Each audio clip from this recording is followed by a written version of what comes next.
Good morning. This is the final report, Group 1. Precaution to avoid structural damage.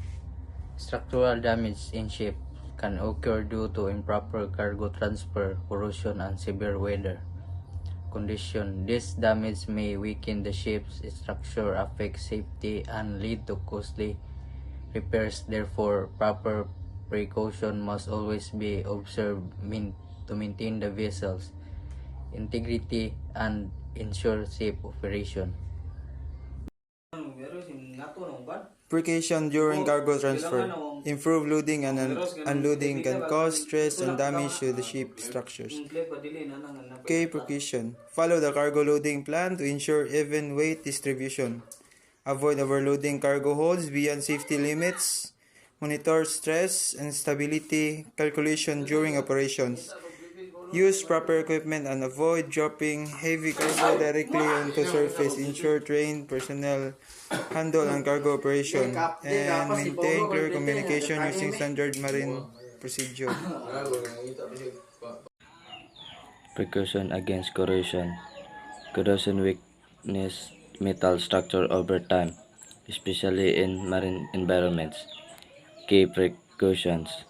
Apply protection coating and paint system regularly.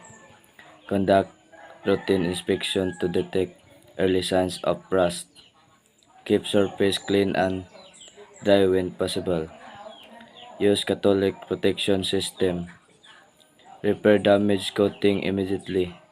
Ensure proper drainage in cargo space and ballast tank. Number 3. Precautions during severe weather conditions. Heavy seas and strong winds can cause structural stress and damage. Key precautions. Secure all cargo properly to prevent shifting. Close and tight tent hatch cover to avoid water entry. Adjust ship speed and route to minimize exposure to road seas. Maintain proper ballast condition for stability. Monitor weather forecast and follow the ship's heavy weather procedures. Inspect the vessel after passing through severe conditions. Morning, Chairman.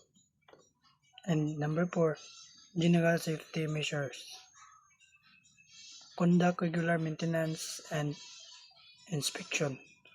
Follow international safety regulation and company procedures. Keep accurate record of inspection and repairs. Ensure crew members are well trained and aware of safety practices.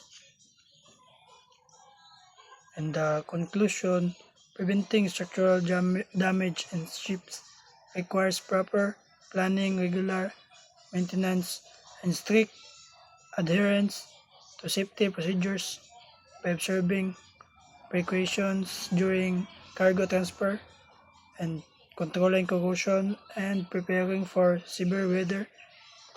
The safety of the vessel crew and cargo can be ensured. And that's all for today. Thank you.